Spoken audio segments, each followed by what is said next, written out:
என்னது, காலையில எந்திரிக்கும் போது பூமியை தொட்டு தலையில வைக்கணுமா? இதுக்கு பின்னாடி இருக்கிற சயின்ஸை பார்க்கலாம் வாங்க.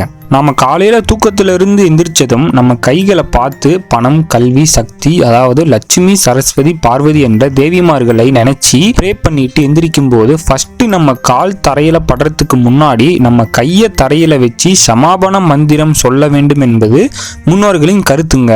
அது என்ன மந்திரம்னா, சமுத்திரவசனே தேவி பர்வதஸ்தன மண்டலே விஷ்ணுபதி நமஸ்துத்யம் பாதஸ்பர்சம் ஷமஸ்வமே என்று உரைத்து பூமியை தொட்டு தலையில் வைக்க வேண்டும் என்பது அதன் அறிவுரை. நம்மள பலர் இதை மூட நம்பிக்கைன்னு ஃபாலோ பண்றது இல்லைங்க.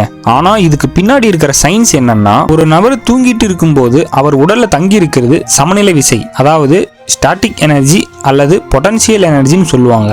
ஆனா தூங்குனதுக்கு பிறகு கண்முழிச்சு எந்திரிக்கும் போது டைனமிக் எனர்ஜி அல்லது கைனட்டிக் எனர்ஜியா மாறுதுங்க, அதாவது சலன விசையா மாறுதுங்க. ஸோ நம்ம என்ன பண்ணணும்னு கேட்டிங்கன்னா, பூமியை தொட்டு எந்திரிக்கும் போது நம்ம உடலில் தங்கி இருக்கிற ஸ்டாட்டிக் எனர்ஜியை வெளியேற்றி கைனட்டிக் எனர்ஜியை நம்ம உடலுக்கு அப்சர்வ் பண்ணணுங்க. இதை நம்ம தப்பாக பண்ணும்போது என்ன நடக்குதுன்னு கேட்டிங்கன்னா, எக்ஸாம்பிள், இப்போது எந்திரிக்கும் போது கால் தரையில் தொட்டு எந்திரிச்சோன்னா ஆற்றல் கீழ்நோக்கி ஒழுகி உடல் பலம் கம்மி ஆகுதுங்க.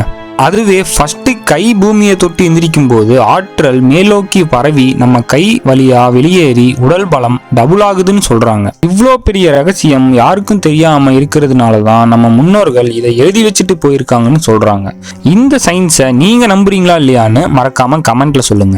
ஓகே ஃப்ரெண்ட்ஸ், இந்த இன்ஃபர்மேஷன் உங்களுக்கு யூஸ்ஃபுல்லா இருக்கும்னு நம்புறேன். இந்த வீடியோவை உங்க ஃப்ரெண்ட்ஸ் அண்ட் ரிலேட்டிவ்ஸ்க்கு ஷேர் பண்ண மறந்துடாதீங்க. அவங்களுக்கு இந்த இன்ஃபர்மேஷன் ரொம்ப யூஸ்ஃபுல்லா இருக்கும். இந்த வீடியோ உங்களுக்கு பிடிச்சிருந்தா மறக்காம லைக், கமெண்ட் பண்ண மறந்துடாதீங்க ஃப்ரெண்ட்ஸ்.